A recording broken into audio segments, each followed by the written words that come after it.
All right, welcome everybody. I'm thrilled to have Dr. Suzannah Hicks with us today. She will be taking us through some AI strategy and looking at what value this could have for the business. So just to let you know that our sessions run throughout the year, we will have a mid-year break. So they run fortnightly. So it's wonderful to have you join us. Thank you. Okay, so just to introduce our panel of co-hosts. So we've got Omar Goed. Wonderful to have you with us again. And thank you, Omar, for doing all those wonderful questions for our guest speakers and really looking at how we can get the most out of each session. Omar is an architect, he's an analyst, he works in Saudi Arabia at the moment, and also he runs a podcast on, sorry, not a podcast, but he's got a YouTube channel, The Analyst Architect. So do check that out. And then we've got Elaine Picard. So Elaine, I always say great programmer. He's also the CTO of Aiden, Chief Architect, and he also runs Iris Business Architect. So very busy man, extremely hard worker. I always said I thought I was a hard worker until I met Elaine. Beats us all. And then myself, my name is Deirdre Karen. I have two companies. So Agora Insights, I train business analysts and business architects. I have been doing that now for over 8 years and help them get certified. So I'm very pleased to have learners from about almost 100 countries. So that's fantastic. And then along with Elaine, started Aiden, and along with Andre Spies, started Aiden last year. And that was ready to have an AI system that will work for enterprise and business architects. Okay, but our guest speaker today, Dr. Susan Hicks, wonderful to have you here, and thank you for sharing your presentation as well as a handout for our inner circle. Dr. Susan Hicks is a pioneering AI program architect, a great title specializing in data and governance, with a doctorate in business administration focusing on organizational development. She leads innovation AI strategies that enhance patient access. So, a great topic. I think AI and any medical industry is going to be very interesting to enhance patient access and healthcare delivery. An adjacent professor at Johnson's and Wales University, she connects academic insights with industry challenges. Suzannah is committed to fostering ethical AI practices, which is great, and data literacy, driving meaningful change in organizations and preparing future leaders for data-driven landscapes. So wonderful to have you here and join us. Thank you so much. Just a quick note for our inner circle while we're on the screen. There's a wonderful presentation that Suzannah has provided. So for those who want to gain a copy, please have a look in your course and you can just download the copy. But without further ado, let's get started. I'm going to stop sharing the screen and let's have a conversation with Suzannah. Let's do it. Awesome. I'll hand over to Thank you. Thank you, Deirdre. Thank you, Dr. Suzannah, for joining us today. It's really a pleasure to have you today on this series. And yes, welcome everyone to today's session. I will jump directly to the conversation.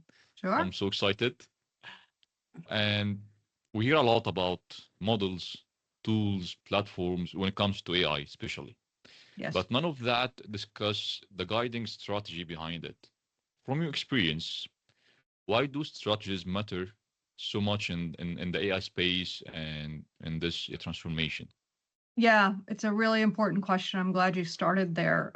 For me, and what I have found, and this is why I moved in this direction from straight data scientist to more into the strategy and program architect space, is because I kept seeing this huge disconnect between what was going on in the tech world with the models, et cetera, and the business. There was no bridge. So from my perspective, an AI strategy or a data strategy, whatever it happens to be, to me, they're intricately linked. You need them because they act as your compass, your North Star that is grounded in your business vision, your business objectives, strategic objectives, whatever they happen to be. Those two things to me have to be completely aligned. So when I sit down to formulate one, which we're working on one now at my current company to get it approved and through, it's really important that before you talk about AI, you have to have a good understanding of your business. And you have to have a good understanding of what are the strategic objectives for this year, for 3 years, for 10 years, or just for the company in general. What is our mission? What is our vision? What are we grounded in? Once we understand that, then whatever type of strategy, and depending on where you are in the business, can then be developed. In our case, of course, we're talking about AI.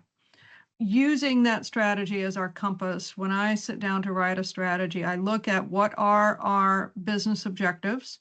And as I go through the strategy document, I try to make sure, I make sure that every single thing that we say that we are striving to do can be linked directly back to that business vision or desired outcomes for lots of reasons. One, not doing it and not tying those direct links in, it sets up a situation where AI it starts becoming fragmented and without direction, and we start chasing shiny objects instead of remaining focused on purpose rather than platform, which is something that we see a lot right now. We'll probably talk about this, but that is a common phenomenon, a very common behavior we're seeing right now across business is chasing the new shiny object because there are so many of them.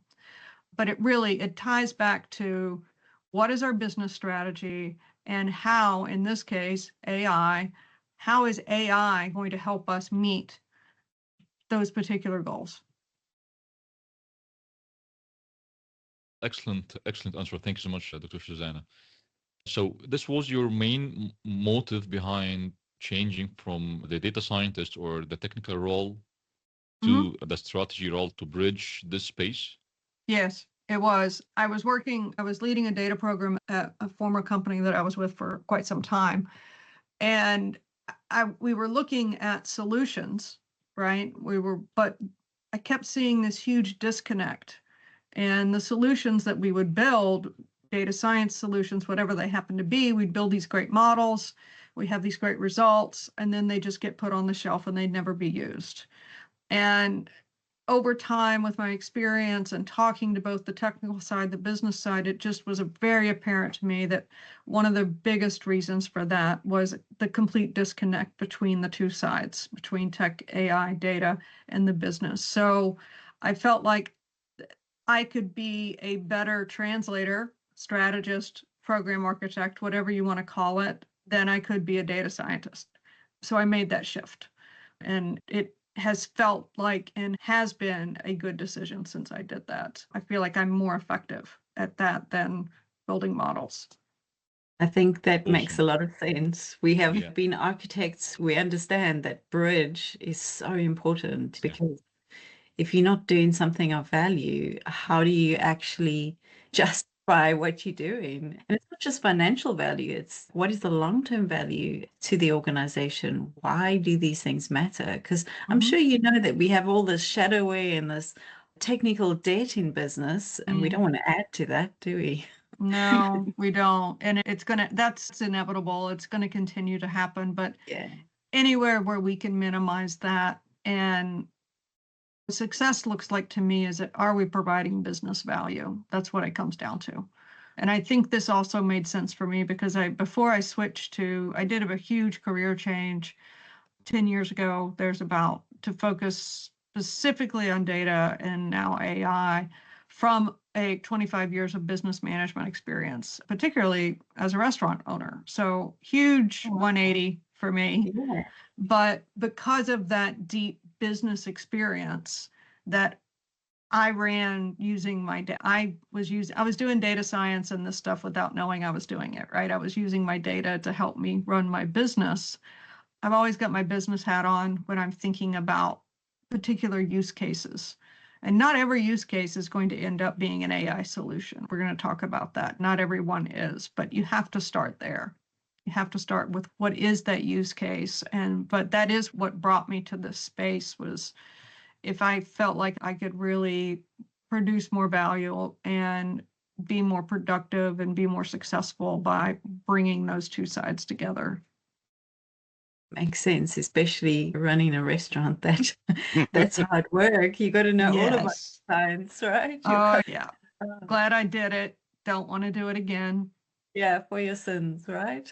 No, I did my part.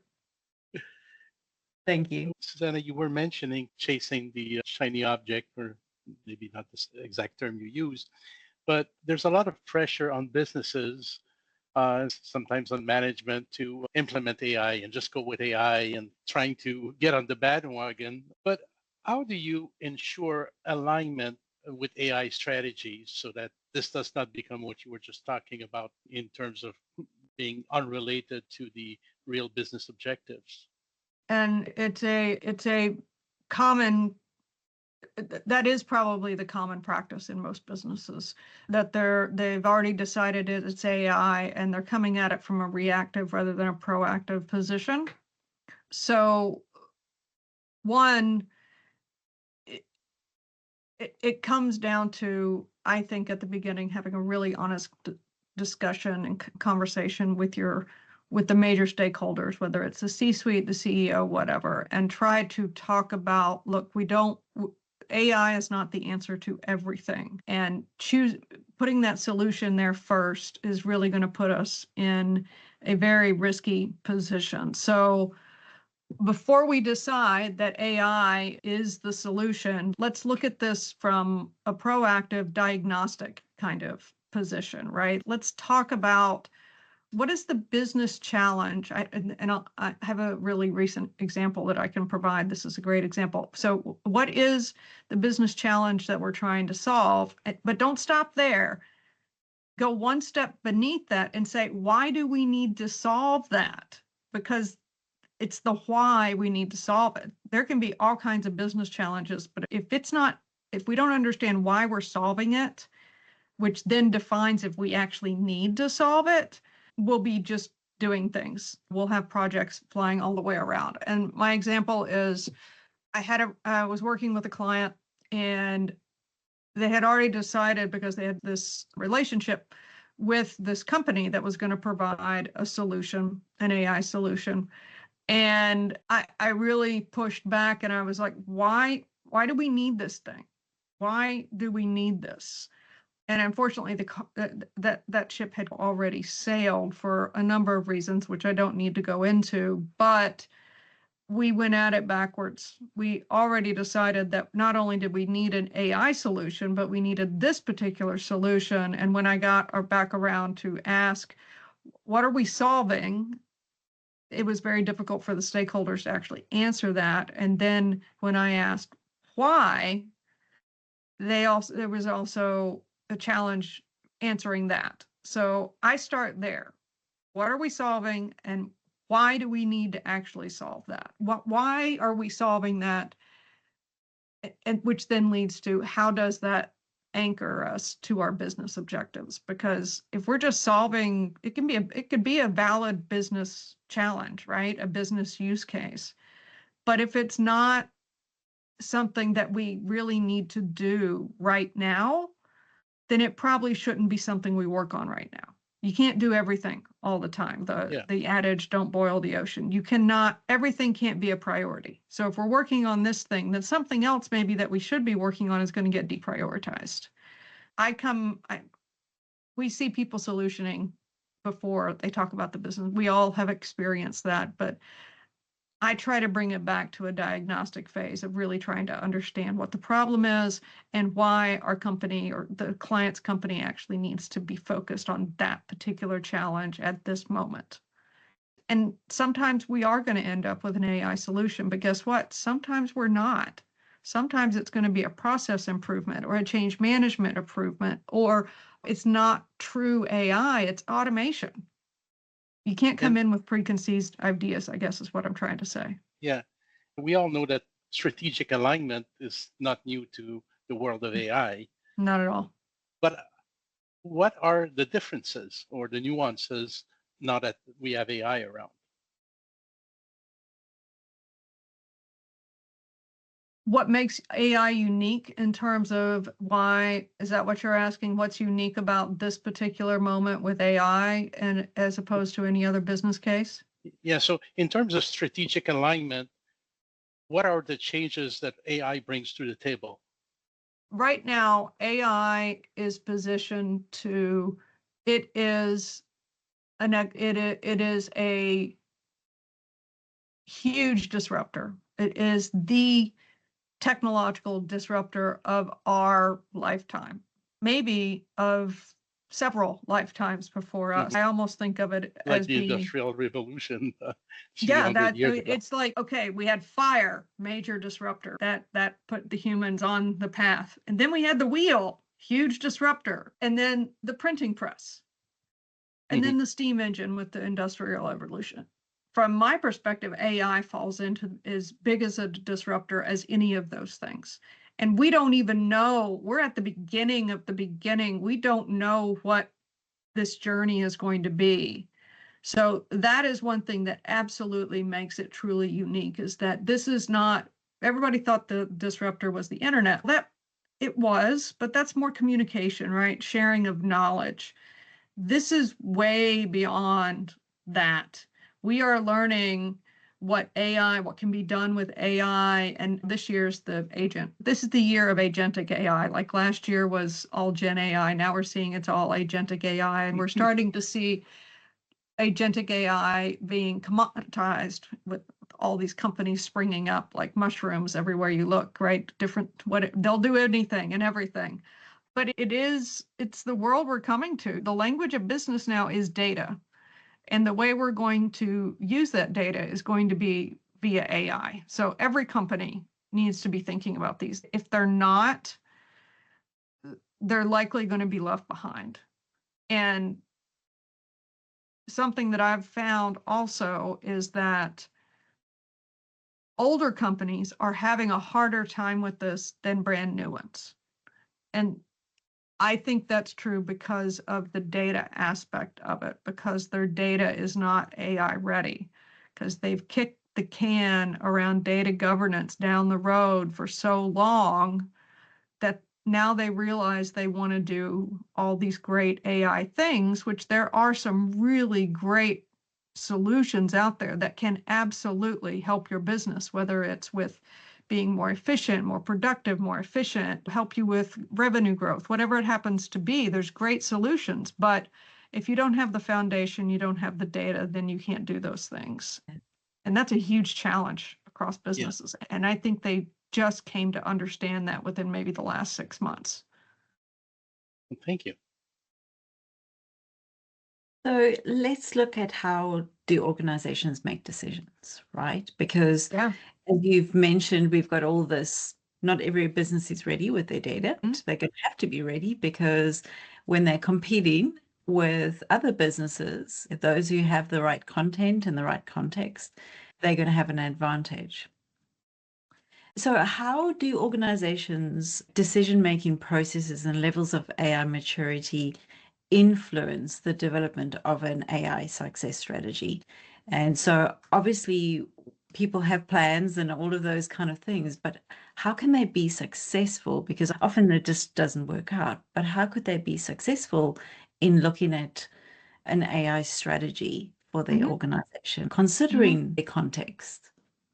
I think this is where the cross-functional nature of how we look at AI strategy comes into the picture. AI or AI strategy, it can't and doesn't live in a vacuum. It cannot be its own little vertical. It has to go across. It's got to exist in the broader ecosystem of the organization that ultimately handles the data, makes these decisions on a day-to-day basis. And you can have the best solution in the world and you can deliver it. And maybe you're able to operationalize it and take it to scale. But if the company, the cross-functional teams of the company are not using the insights, whatever the solution is delivering, if they're not using those because they don't trust it or they have an issue with adoption, whatever it happens to be. If we have not gotten them engaged in this cross-functional way across the ecosystem,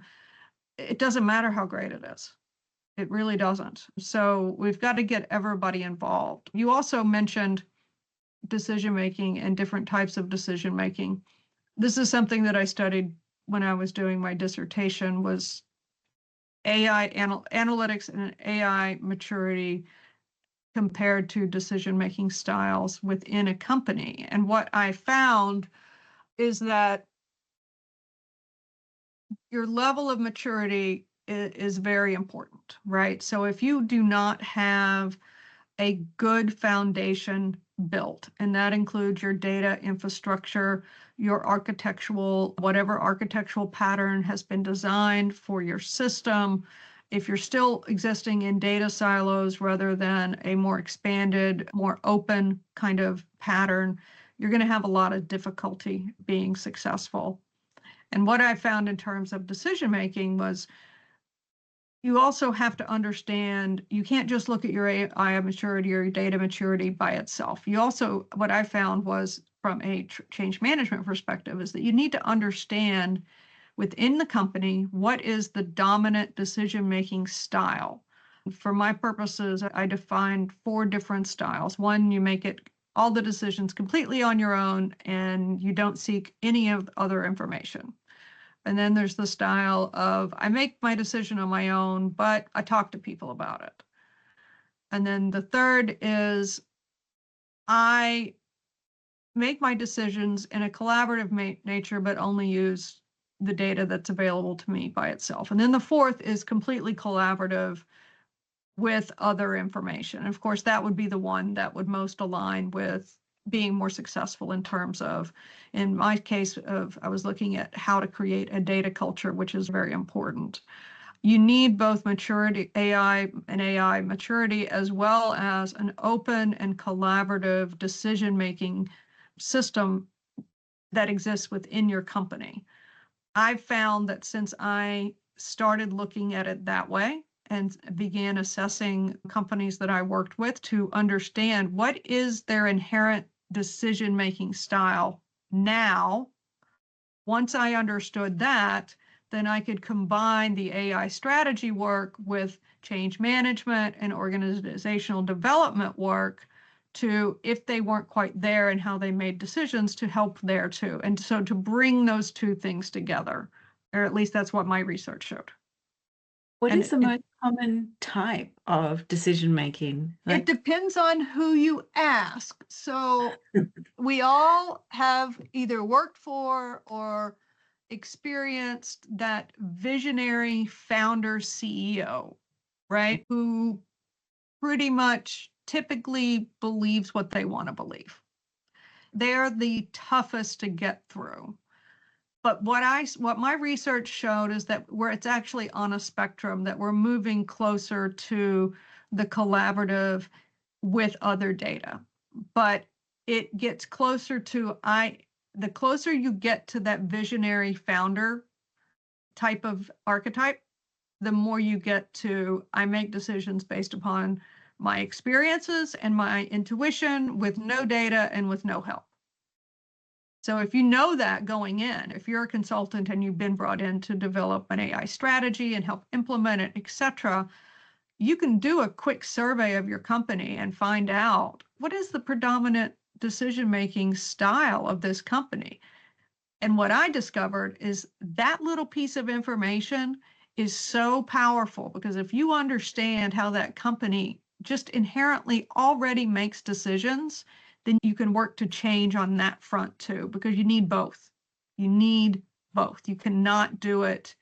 You can have the greatest, most mature data and technical and AI infrastructure that there ever is. And it's powerful, it's doing stuff, and it's happening even at the various business unit levels. But if the decisions are still being made in a vacuum, it won't matter. It will not matter. So you have to have both. Fascinating. Thank you. Yeah, that's very interesting around the decision making. Very important. Since I started implementing that piece into it, which really, it's simple to find out. It's a quick survey. It's not difficult. And it's highly accurate. Since I started implementing that one little piece and then looking back to best practices of change management and just having that knowledge, I have been more successful in getting businesses to where they want to be. That's awesome. Yeah, it's very powerful as well. And I'm Yeah. happy to, if anybody's interested and wants access to the survey, it's public, it's available, anybody can use it. I'm happy to share it. It's very easy to run. I think we should Yeah. get those links from you. That's interesting. Yeah, That'll be yeah, very helpful. yeah. The research was fascinating. It was amazing. Yes. And how many people did you interview? I'm just curious because doing Right. a PhD is hard work and you got to do lots of research and Yeah. prove yourself wrong or right. Ultimately, I ended up surveying. I got about a 35% response rate, which is really good when it comes to surveys. And we ended up cross-referencing against 4 different companies. What I found, other than the CEO, there weren't a lot of demarcations across role or time with the company or what department they were in. Decision-making is decision-making. But at the highest levels, there's always a little bit of difference compared to the rest of the company. It's like there's 2 types of decision-making frameworks, right? There's the very highest level that has one type, and then there's how everybody else makes decisions. And that's really powerful information to have if you've been brought in to help a company do anything, honestly. It's interesting what you say about founders because one of the architects was working on one of these big change programs that we spoke about and was not allowed to have the job title of architect because the founder believed that they're the architect of the organization. So I think it would be a similar thing. Yeah. So the architect has a particular role, like the architect's not there to own the house per se, but to work. But that kind of reminded me of that story that the founder, very strong, visionary founder, but was not, certain things were completely off limits. And Right. just a job title, for instance, was not at all allowed. It's an incredibly difficult challenge to tackle. It's very difficult. Because sometimes they might be right. That's the thing. That is the exact thing, because they've been successful and it's been their vision and their experience and their intuition that's gotten them there. So why suddenly do they need to be collaborative or use data to make their decisions? Because they didn't do it before, and here they are, they're successful. It's a very hard paradigm to shift. But we all know that we need data to help us make decisions in the business world of now. But it's true. Breaking through that particular archetype is very challenging. Tough. Yeah. But identifying it and knowing that you're working up against it is immensely helpful. That does sound helpful. Thank you. Yeah. Fascinating. Yeah, a very fascinating perspective, to be honest, Dr. Suzannah. And I think I can relate to some examples for the decision-making styles, but I would like to go back to what you mentioned before about the disconnection between the vision and execution and relate them to whatever elements you mentioned as well in how the AI strategy should move forward in this particular area, in the description of the disconnection and filling the gap, and the essential elements that you mentioned about the data, change management, all the other aspects. Right. So from your perspective, can you elaborate more about these elements, how the organization can fit in and place them to move from the ambition of AI adoption to a value-driven execution? Yeah, there are some basic components that I think are necessary in order to move from a strategy and a vision to delivery and execution. It's very difficult to translate that from a vision into operational reality. It's difficult, right? But as I said, there's some certain things that you need. The first being you do have to have a strong foundation to build on. And that does, we can look at that from within our IT perspective of what do we need to build this? We know that we need data pipes. We know that we need data storage, that it's got to be accessible. The thing that I have found within that particular element that companies are struggling with right now is the state of their data.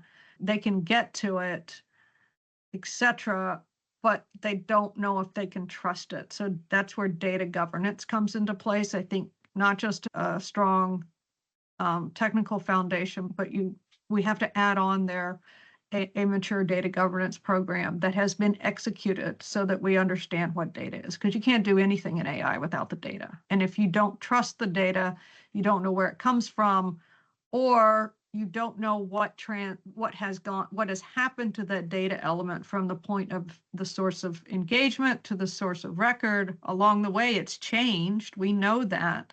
But if we don't understand that via data governance, it's very difficult to, can we trust the insights that are coming out of it? So that's one element. The other is you need the right roles and responsibilities. It's not just going to be, I'm a strategist. I no longer build, but I need the builders. And I don't need just data scientists, because a data scientist and we could come in and I could have gone through my use case and understood it and everything's great. And we sit down and we build a model, but then you get to taking that to scale. That is, you need a different set of skill set for that. We need our data engineers and our architects, etc. So we've got to have all these right places, but that's just within tech and data, right? Then we need the business leaders to be involved. They've got to have skin in the game, so to speak. And so when I work to take a use case, whatever it happens to be, and try to get it to execution, I try to keep the business as close as possible throughout the entire process.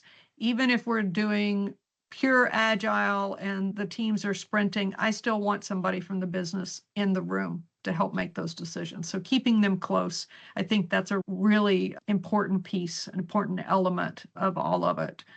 And then finally, that speaks to, you can't change the way people think without change management. So that goes back to the decision-making style. You've got to use some change management framework to help get that vision, an AI vision, to an actual executable or operationalized solution. It's going to take more than an idea, even if you have the foundation or the right people. You've got to do change management, because what I'm finding is that you almost have to, it's a paradigm shift in how people think about their business and their data. That brings up the whole question of, and this is a tangent, I'll try not to go down the rabbit hole, but is the idea of data as an asset, right? Is it an asset? My perspective is that it is an asset, but it's also a resource, and it has to be managed in that way. But if you have a company that doesn't look at it that way, then you need change management. You need some functions of change management in there to help get everybody kind of thinking in the same way. So those are the things that I look for and try to make sure that I have in place when I move to execution.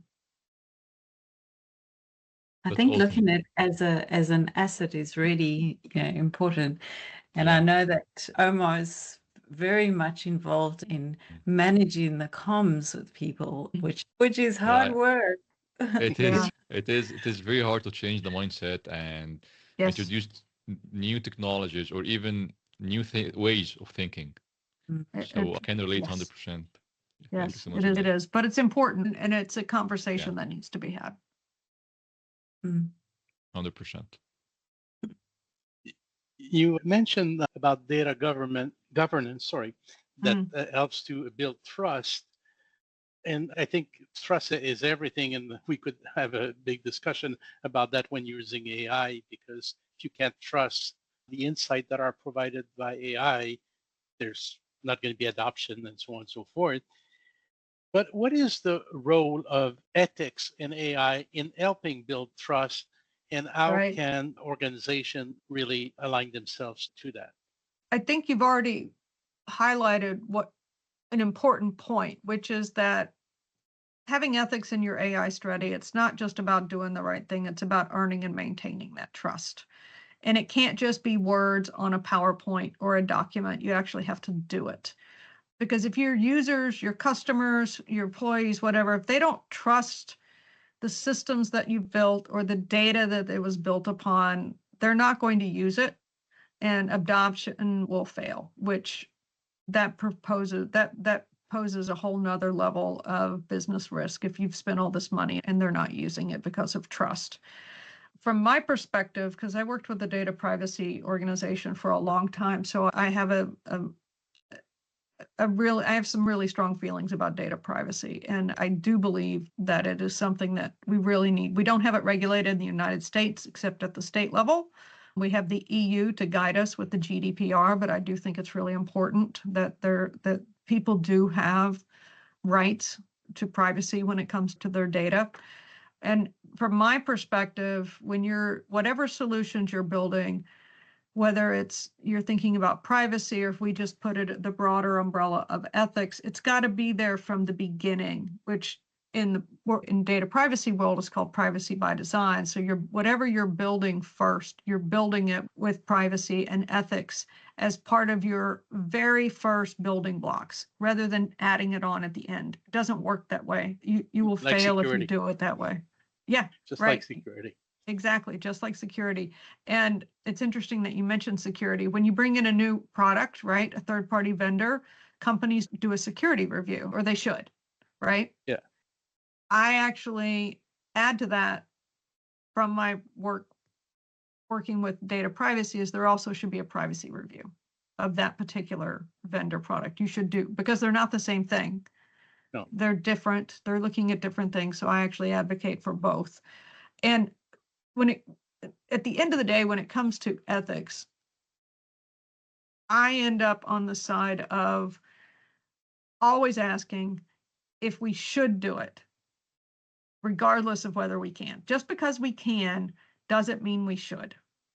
So I try to inject that conversation at the very beginning of these discussions is, okay, fine, we can build that, but should we? And it's a philosophical, theoretical discussion that has to happen about, and typically it leads to companies really digging deep into talking and thinking about how they want to use their data and for what.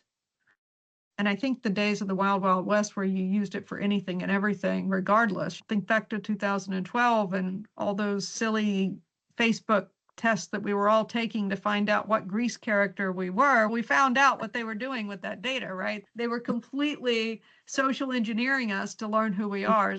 So just because you can doesn't mean you should. And I think you have to lead with that. You have to lead with that question. And you mentioned at the beginning, it's not only a PowerPoint, it's something you put on a PowerPoint to talk about ethics, but how do you communicate ethics to your staff? That might be a bit easier within your organization, but also to your customer. So how is it more than just something that you would communicate on a PowerPoint so that it can help to build trust?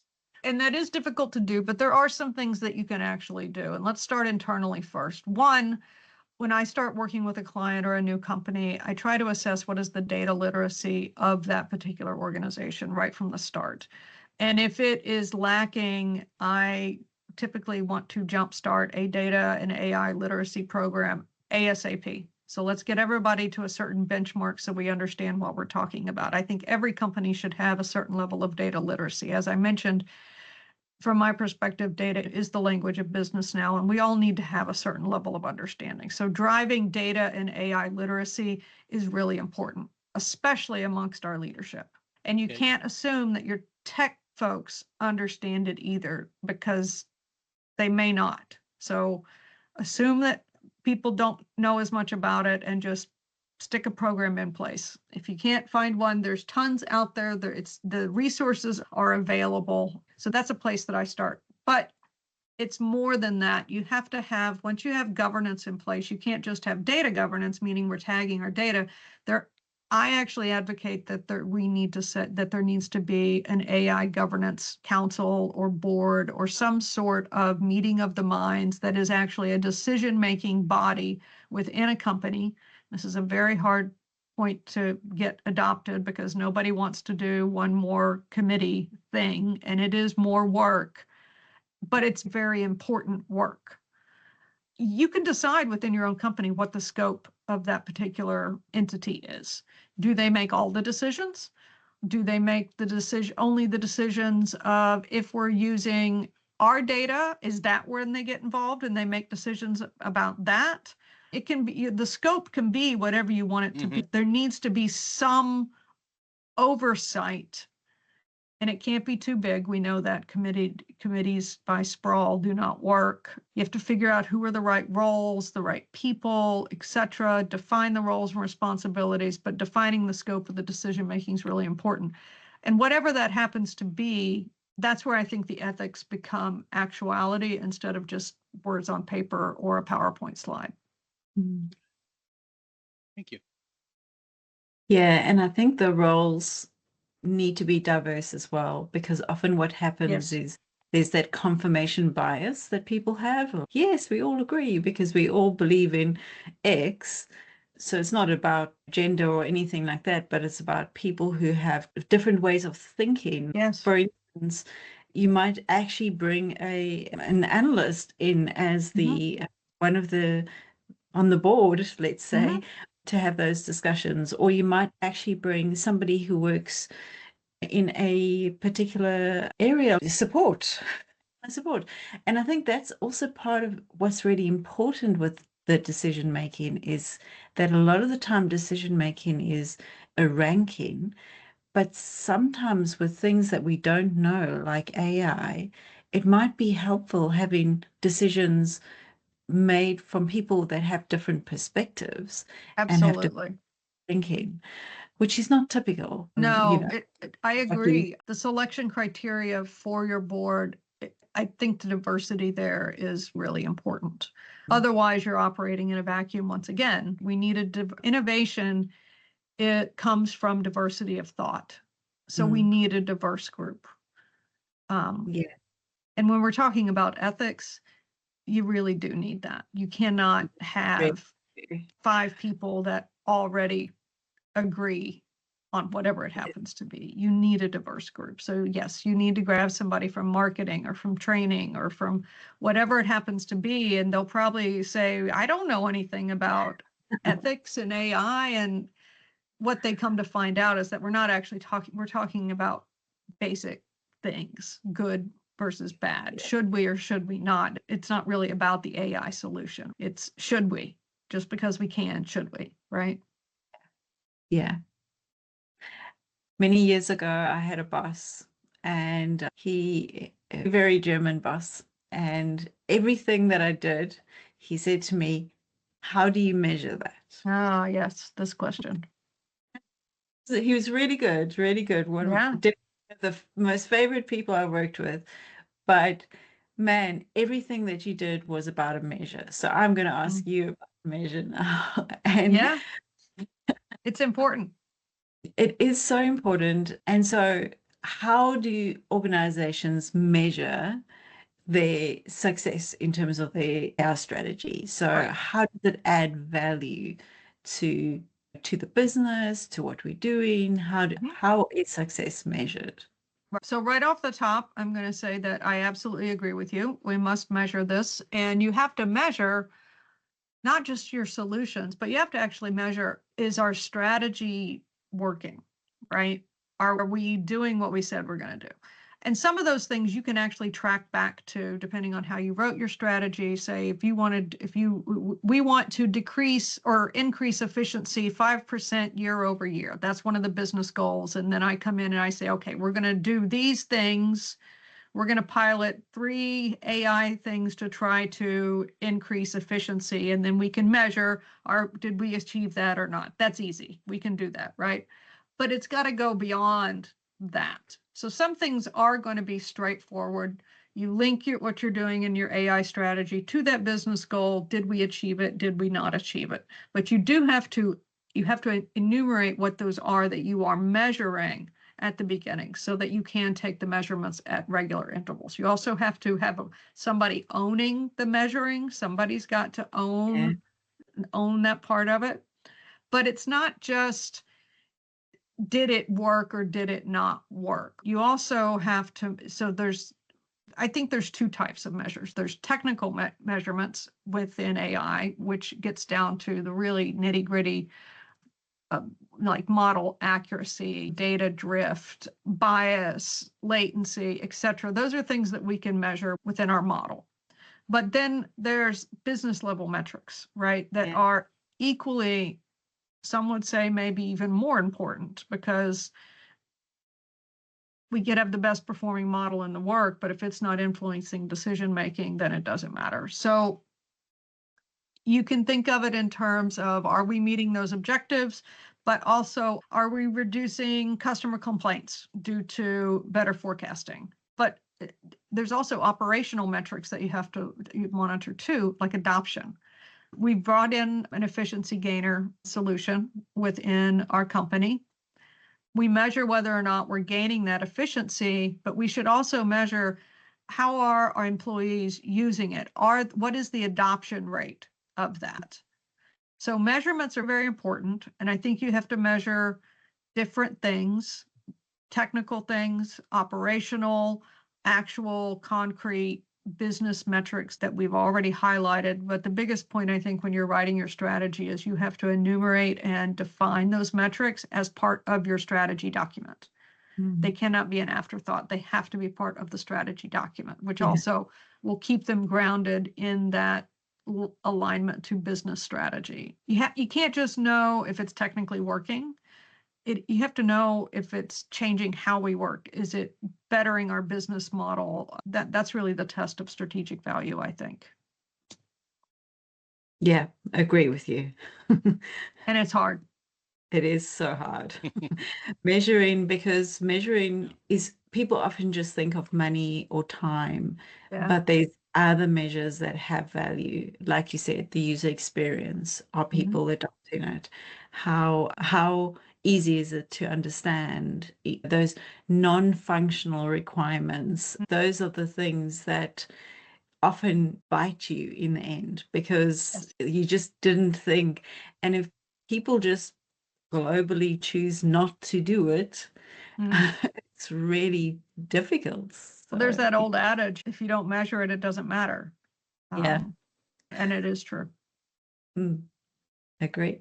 And from a practitioner standpoint, you also want to measure how well your solutions are performing, so you can keep your program going, so you can get the resources you need. I don't say that lightly, but we can't keep our teams up to the capacity we need if we can't show value. So you need to measure that as well. It's extremely important.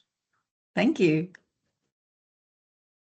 It is really important, Dr. Suzannah, because, for example, defining the value, from my perspective, would help a lot in defining the metrics. Because metrics does not have a playbook that can be used across all the organizations or across all the industries. It is very customized according to each domain, even each organization within the same domain. And I think the maturity level as well of this organization defines the level of metrics that we should go for. And mentioning the measurements and all the organizations that are still figuring out how to align their AI strategies with a real business outcome. I can recall that you mentioned about a success story that you can share it with us on how an organization aligned this strategy and it is operationalized right now. Sure. Yeah. So can you discuss this and mention the success factors behind this success story? Yeah. So we're gonna go way back in time, and I'm gonna pull from my restaurant days. And I'll say right up front, I didn't know I was doing anything data related or AI related when I was doing it. But I had a very definite use case. I needed to reduce inventory waste. Very important in the restaurant management world. And it's all tied to your revenue forecasting. which typically happens on a weekly cycle. And if you get it wrong, even just 1 week, it can really mess up. It'll mess up the month, it'll mess up the quarter, whatever. It's really important. So I had to figure out a way to create a process, and in the end, it ended up being a model that would help me reduce waste by increasing the accuracy of my forecasts. So I started with a very defined use case, and I understood why I needed to do this, right? So right there, I didn't sit down and write a strategy for this. I'm just walking you through how it turns out that I did all these things right, and I didn't know I was doing it at the time. So I started with a very well-defined, I knew my use case. I knew my industry really well. I understood here was my pain point. I understood why I needed to do this because it was affecting my bottom line. It was affecting my managers. It really was something that we really needed to tackle. Even with all my experience, I couldn't be that visionary founder and rely on my intuition to make sales projections, right? So I had to rely on data because I was getting it pretty right, but I wasn't as accurate as I should be. So in the end, what ended up happening was we put together a model, and I didn't rely only on myself. I asked my managers and my frontline people to help me think of what are the data points that actually influence our demand? Because instead of looking at the inventory, we started and the forecast, because those were the results that we needed.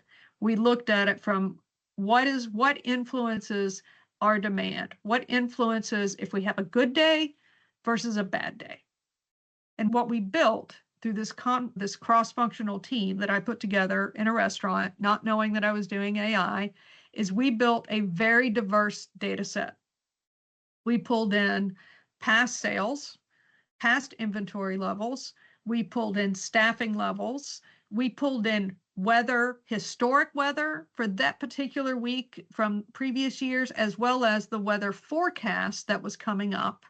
External events like town events that were happening. There was a big home football game that night, or whatever it happened to be. You have to know, we knew our markets, so we understood what these external factors are that do impact your business.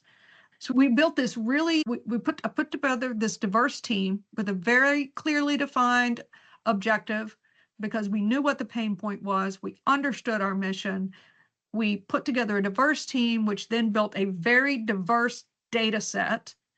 And then we pulled together a model in Excel, not knowing that we were building a model, right?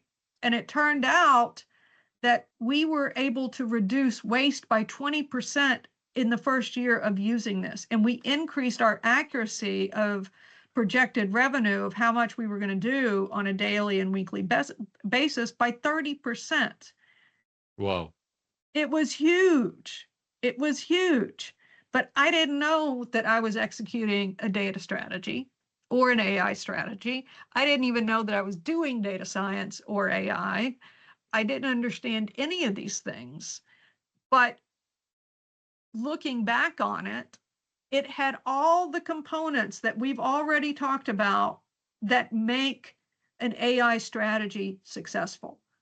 And of course, we measured it. Otherwise, I couldn't tell you that we reduced waste by 20%.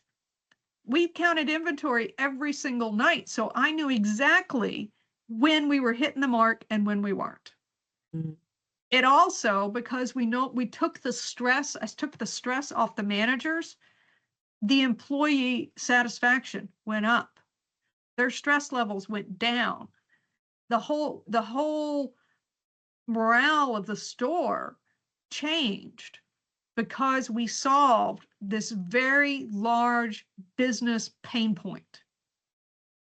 And it's only looking back on it from where I sit now, after doing data and AI specifically during this second career of mine, that I actually recognize that is an AI success story happening in a pizza restaurant, which also shows that if you have these principles, it doesn't matter what industry you're in or how big you are or how small you are. The principles are the same. Yeah, I'd agree with That's you. neat. It was really cool too. It was very satisfying. Fascinating, to be honest. Yeah. It doesn't matter what you're doing. It's good practice and it shows and it actually brings value. You can be in any industry, for profit, nonprofit. You could be a pizza restaurant. You could be IBM. It's going to be the same. Success is measured by what is the value, the business value that it brings to you, your particular organization. Yeah. 100%. When we look at strategy, we do that in terms of getting to some execution to deliver on those strategies. And as an AI program architect, how do you bridge that gap between the strategy and the execution, especially in terms of AI itself? So this is gonna sound a little redundant, but it's because I believe this to be the truth. So as an AI program architect or strategist, doesn't matter what you call it, we're the translators, right? That's where I already said that I figured out that's why I wanted to come here, is because we're the bridge, the translators between the truly technical and the only business folks. Somebody's got to be in the middle, and those are really key roles, and you should have a few of them. And these typically end up being change agents in a company when you bring them in. If you go back and you look over the last couple of years for data strategist or AI strategist in terms of jobs, you're not going to find any. It's only been recently that these jobs have shown up, and it's because companies are finally realizing that they need somebody to develop these things, put them through and execute them, but then operate as that translator between the space, right? And then again, every single AI deliverable or solution that you set out to deliver has to be anchored in a defined business goal or objective. If it doesn't link back to that, then you should not be doing it. You should, that's it, period, stop. If you can't link it to a strategic objective that the company has already decided it's going to do, then you shouldn't be doing it. But you also, how do you know if those jobs are going to do that? And how do you know which solutions, use cases do you go after? And that gets a little messy because now we're talking about prioritization, which we all know is incredibly difficult, right? Because everything can't be prioritized. So which use cases do you chase after? Maybe I'm getting ahead a little bit, but this is really important, I think, in terms of the architect's role, is helping the business decide. I don't make the decision. I create the framework for the decision, right? I can create the decision frameworks, but I'm not the one that ultimately makes the decision of which use case we're going to try to solve. I facilitate that discussion via a framework. And we look at the framework that I use as we look at it in terms of how critical is it to the business, how important it is, is it a priority versus the level of effort, right? And what you want is low effort, high priority. Those are your winners, right? And there's always, as I've been reminded a number of times by people that are on the operating side of the business, often rather than management, we have to keep the lights on. Yeah. And that's a high priority, but it's not in the strategic objective to keep the lights on. If we think about IT, you might need to migrate to the new version of whatever software that you have. You have no choice, but that doesn't bring any revenue to the company. It's not very strategic, or it is at some point when the technical debt gets too high. But that makes managing those priorities a bit harder, though. You have to do those things. You have to do tech for tech, and you have to do data for data. Because if you don't, you end up being the company without a foundation, without the infrastructure, with no data governance. And guess what? They're not AI ready. They can't do any of the things we're talking about. I can write them a strategy, but they're not going to be able to execute it. So those things have to take place too. And those are really hard to get through the approval process. Because if anything, not only does it not have a revenue return, it actually costs money. Yeah. And there's not a hard return. There's a soft return that we're going to see over years, but no, we're not going to update our systems and see our revenue go up. What we're going to see is that we spent a lot of money and it didn't affect this over here at all yet. And during that time, those priorities that were Right. strategic are not getting executed. That's right.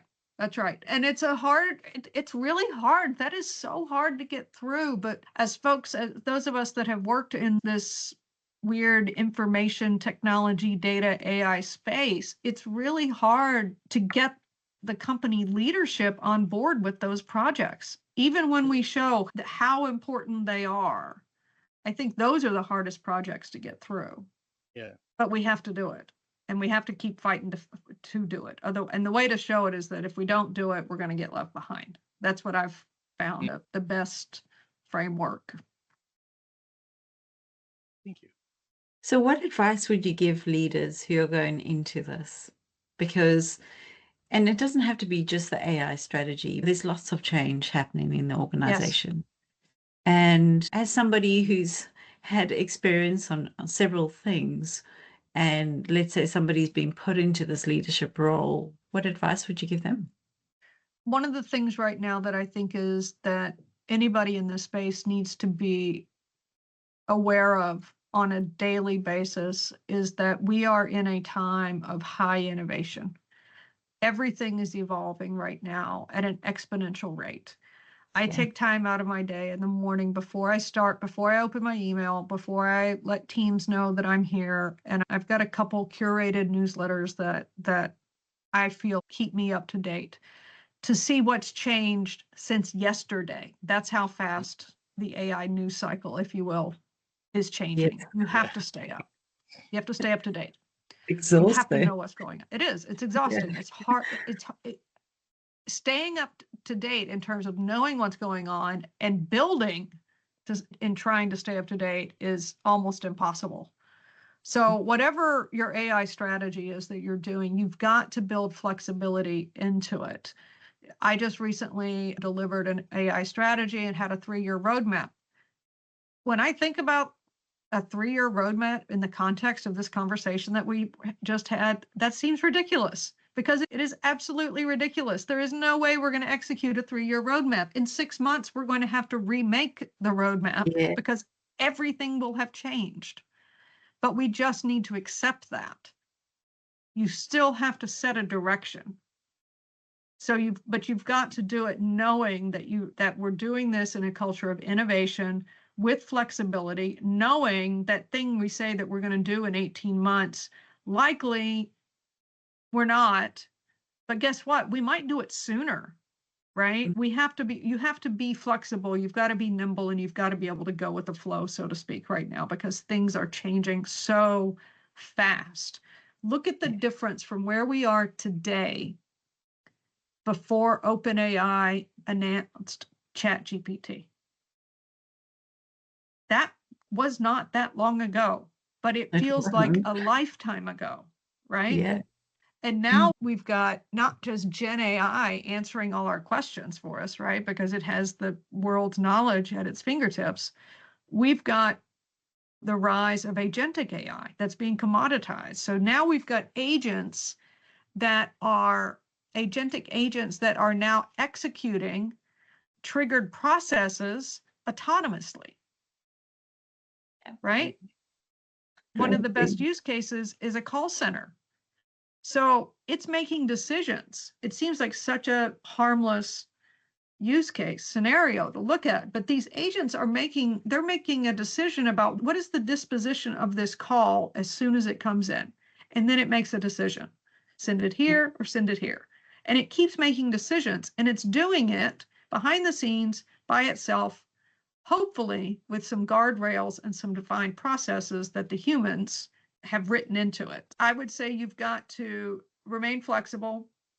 You've got to continue to focus on keeping your skill sets up to snuff. You've got to be hiring for capability building, not just what they know now, but can they learn? Are they willing to learn? We need to do that.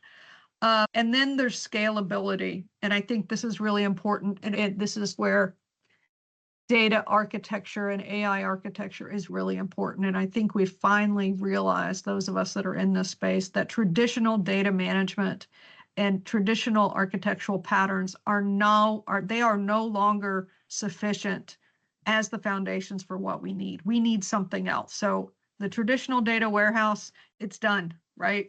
It still is going to be there, but it's not going to allow you to do the new stuff. And what I've found working with architects that I admire and respect and really have learned a lot from is you've got to embrace modularity, right? Modularity architecture so that you can plug and play in order to remain scalable, because being able to scale up quickly is now more than ever an important piece that you've got to be focused on. Yeah. Yeah. It's a lot. That's awesome. Yeah, it is a lot. A lot to It's a digest. lot. As we wrap up our discussion, I'm very interested in this discussion, and it is awesome, to be honest. I want to bring back your perspective on success, and I would like to relate it to the decision-making styles, how the definition of success from your perspective will influence or impact the leadership style or the decision-making style that we discussed before. I think that comes to how each of us define success, which I think we have to look at both, at least I do, on a personal level of what I think success looks like and how the company defines success, as well as when you sit down to do a project, one of the first things that you should do during discovery is define what the success looks like for that particular project. So we need to identify what success is at the beginning. If you don't know what it looks like, how do you know when you hit it? But it's a personal thing as well as a business thing. So for me, an AI solution is not successful if it just works. It's successful if it has improved decision-making, if it has empowered the team, if it has helped the company meet those 3-year or 10-year objectives that they've set out, and it's done it in an ethical and responsible way, having done no harm. That's where it stands with me in terms of data and AI, and maybe in business. Yeah. That's a good measure. Yeah, but how do you measure that? That's a whole other conversation, right? How do you measure that particular thing? It's a dichotomy. Yeah. Yeah. Julian, you've made some great comments. Did you want to ask Suzannah anything directly? I haven't got anything as such. My comments are slightly on the side. I can see pros and cons of AI, and I think the cynic in me says, with the conversations we're having about it, the same conversations we had about blockchain several years ago, and there'll be the same conversations that are going to be had about something else, whatever it is, holograms or quantum computing 5 years hence. So I think there's always a case of being quite objective about this, because there's a whole, as we all know, there's a whole group, this whole industry's bent on selling the next big shiny bit, and a lot of the stakeholders who are empowered at the business level to buy these things aren't necessarily the people who, after been wined and dined, may not necessarily have all the judgments to know what it is they're buying. And with AI in particular, in my opinion, it really is a black box. You can't reverse engineer it. It's big, and even if because you can't work out how it's come to a conclusion, but how it comes to a conclusion is not necessarily how you solve the problem. It's just the way it works. So I think it's a whole big set of scariness on one level into where you've got inputs and outputs which you can use to assess it. You cannot really look at the internals in the same way. I think that's the one security issue that I don't think's fully come into the debate yet, and that worries me, because I think people are going to get bitten badly. Yes. At some point. If the innovation, the science, actually, I won't even call it innovation, the science, and it is improving, but it's got to continue to be worked on so that we have more transparency in how these models are functioning. Because right now we don't know. There are large language models that are producing things that we don't have, our brains cannot wrap around how they came to that conclusion. We just know it's right. And it can't tell you how it got there. There are some large language models that have come out and talked about how they feel, right? Which is crazy. But then when you push them on that, you enter a prompt that says, hey, wait a minute, you just said you felt something. And then it argues with you, no, I didn't. No, I didn't. And it's right there in front. So there's a whole lot of stuff going on in the black box that we do not understand right now. And the science and the innovators that are building these have got to continue to work on making it more transparent and more understandable, which ultimately will lead to more trust. Because right now, we all know that we should take anything that's come from a prompt in Gen AI with a little salt, right? Because guess what? It was also trained on not just the entire internet, which includes Wikipedia, but also 3 times that of synthetic data that was just made up, right? So that's a problem. And I think something that I think about a lot right now, and I wish I knew what the solution was, but until companies have access to large language models that are, or small language models that are trained only on their data specifically, will Gen AI actually prove to be a tangible asset and value add to that company? Because right now they don't. It can tell you the weather in Central Africa 15 years ago, but it cannot tell me which leads are most likely to convert in the next 2 weeks. Whereas if it was trained on my data and my data alone, it could. And that is of value to the company.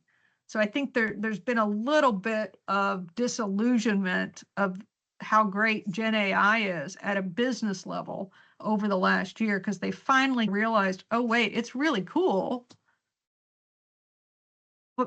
How do I use it in my business? So now we're seeing agentic AI, and we're seeing the commoditization of all these little black boxes that are big, easy buttons that they're selling us that are going to solve all our problems, but they can't tell us how it's going to solve them. There's so much more to be done here, and we are only at the beginning of the beginning. When history looks back on this, we are going to look like such novices, and hopefully they'll be kind and look on us and say, at least they were asking the right questions. But we don't know. And we're likely not going to find out in our generation. The space program in the early 60s.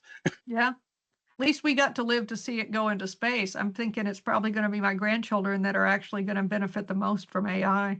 I don't know. Maybe by the time I'm old enough that I shouldn't be driving, there will be actually safe autonomous cars that I can catch a ride to the grocery store. I'd love that. I would too. Never have to drive again. Yes. And do your shopping for you. That would be even better. Maybe Yeah. the cook. Yeah, maybe to do the I cooking. was saying there was this woman who was on LinkedIn, and she was like, I don't care about images. I don't care about that. Oh, I know the one you're going to. Want Yeah. some AI to do the dishes. Wanted AI to be, she wanted AI to do her dishes so that she could do her own writing or whatever Yes, it was. exactly. Yeah, exactly. I'm not worried about the creative nature of generative AI. I'm really not. I think we just have to figure out how to use it. At the end of the day, I truly believe that the human still owns the content. If you put it out there, you own it.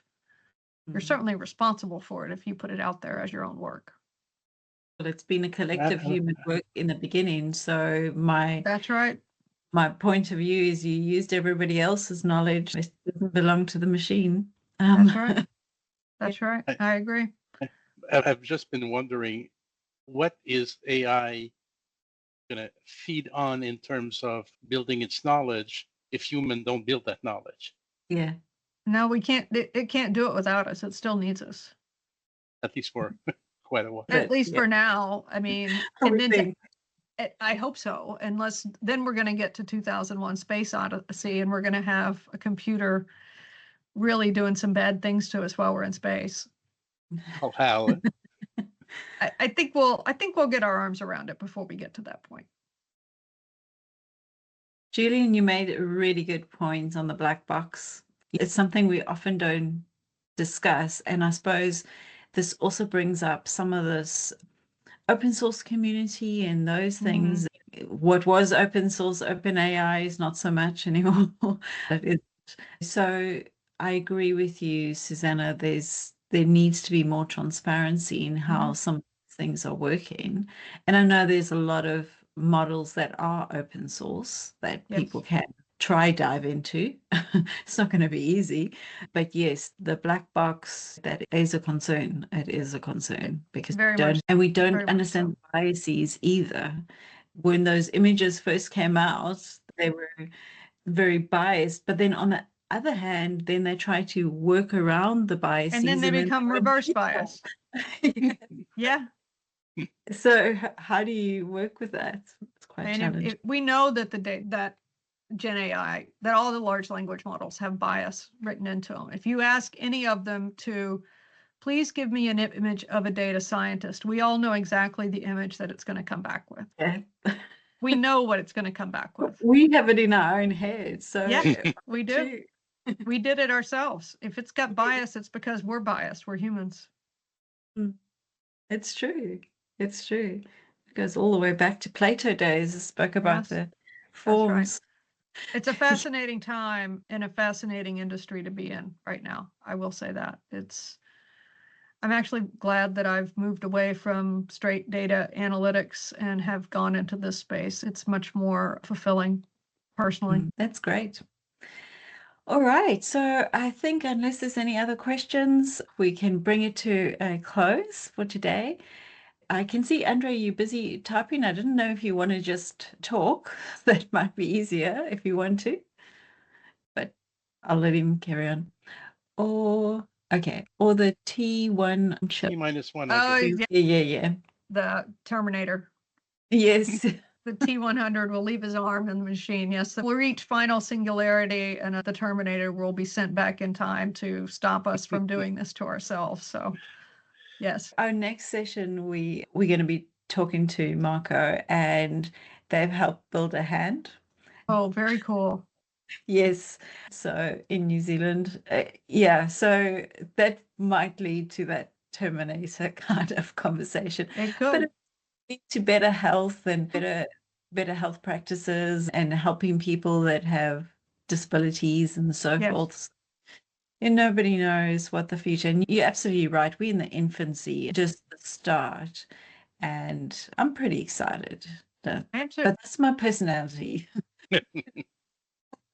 So just an optimist by design. I guess I must be too, because I keep doing it. I'm still having the same conversations with the same CEOs, and I still keep doing it. This is it. It could just be tenacity as well. Yeah, it could be that too. It could be that too. Could be that. All right. So from my side, I just want to say thank you very much for your time, Suzannah. I think it's been awesome and contributing, sharing with the group of analysts and architects that we have. I appreciate the time and the comments made around that. Elaine, would you like to? Well, I think there was a very good conversation. I think we all learned some techniques that we're probably going to explore and apply in our own endeavors. Thank you. Yes, and I'm serious. If anybody wants the survey about decision making, just hit me up on LinkedIn. I'm happy to share it. It's publicly available. Yep. Same here. Yep. My LinkedIn profile. I'm easy to find on LinkedIn. Please connect with me and I'll show my Southern heritage, being from the South that I am, that I'm told I can talk a dog off a meat truck. So if you want to talk more about this, then I'm happy to do. Such a funny saying. I haven't heard it before. Come to the American South and you'll get more. And we'll feed you. You don't have the accent from the South. I'm using my professional AI program architect accent at the moment. Okay. As opposed to my other one. Okay. Omar?